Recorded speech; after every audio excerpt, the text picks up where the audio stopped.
Niranjan Poddar political analyst मेरे साथ में हैं। पॉलिटिकल एनालिस्ट निरंजन पोद्दार है। राजीव जेटली अभी थोड़ी देर पहले कह रहे थे, भारतीय जनता पार्टी के नेता निरंजन जी, कि प्रधानमंत्री के तौर पर नरेंद्र मोदी एक पायलट के तौर पर हैं और देश को विकास के पथ पर उन्होंने टेक ऑफ कर दिया है। पायलट के तौर पर निरंजन पोद्दार को प्रधानमंत्री कितने पसंद आते हैं, और आप ये बताएं कि अगर टेक ऑफ हो, ये विमान हो चुका है, तो फिर कॉकपिट की अपने चैलेंजेस क्या हैं, और जिस एनवायरनमेंट में अभी देश के विकास ने उड़ान भरी है, वहां पर हर्डल क्या नजर आते हैं आपको? देखिए राशिद जी, ऐसा है, निश्चित रूप से भारत की जनता ने नरेंद्र मोदी जी को एक विशाल मैंडेट देकर के इस देश का प्रधानमंत्री बनाया, या यूं कहें कि फ्लाइट का पायलट बनाया। लेकिन जैसे हम पिछले 6 साल से हम देख रहे हैं राशिद जी, अभी जो ये विकास की बातें तो चल रही हैं, लेकिन वास्तव में वो विकास कहीं धरती पे और या ग्राउंड वर्क पे या कह सकते हैं धरातल पे विकास दिखाई नहीं दे रहा है। क्योंकि देखिए, जो प्रधानमंत्री जी भारत के अंदर आज जो इन्होंने जैसे ये कह रहे हैं कि अभी राजीव जी कह रहे थे कि भाई पूरा विश्व इस चीज को मान रहा है। निश्चित रूप से विश्व मान रहा है, लेकिन विश्व किस चीज को मान रहा है? विश्व मान रहा है भारत की जनता के द्वारा दी हुई मैंडेट को विश्व मान रहा है। लेकिन उस मैंडेट का फायदा क्या हो रहा है? मुझे एक बात बताइए, आज भारत की आर्थिक स्थिति क्या है? आज भारत जो पहले भारत के ऊपर विश्व बिरादरी का जो कर्जा हुआ करता था, आज 75% बढ़ गया। बेरोजगारी के आज आलम यह है कि आज 45 साल के सबसे बुरे हालात से भारत गुजर रहा है।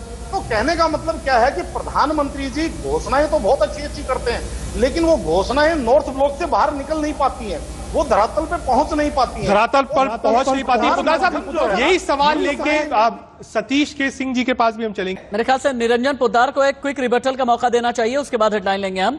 निरंजन पोद्दार, 2008 का साल तो आपको याद होगा, जयपुर में बम ब्लास्ट, बेंगलुरु में बम ब्लास्ट, सूरत में ब्लास्ट, दिल्ली में ब्लास्ट, मुंबई में ब्लास्ट, 2009 आते आते पुणे के जर्मन बेकरी ब्लास्ट। कैसे भूल सकते हैं हम? ब्लास्ट पे ब्लास्ट हो रहे थे।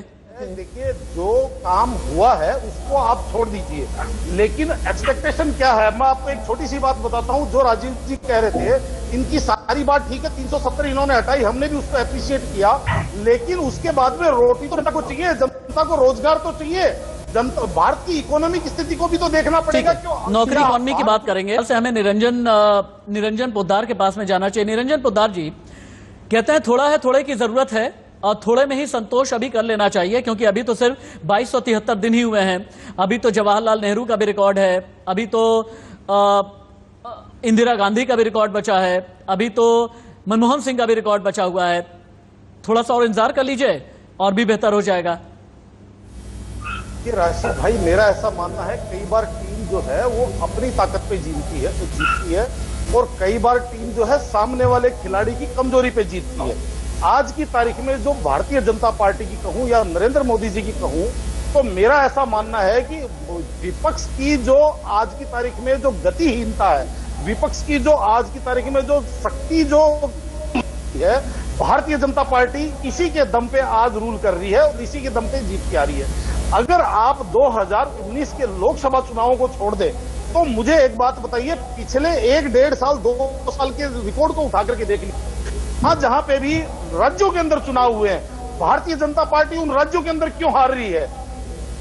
किस वजह से झारखंड हार गई, किस वजह से राजस्थान हारे, किस वजह से मध्य प्रदेश हार गए, लेकिन बाद में तो अपने कब्जे में कर लिया ना। बहुत बहुत धन्यवाद हमारे साथ रहने के लिए।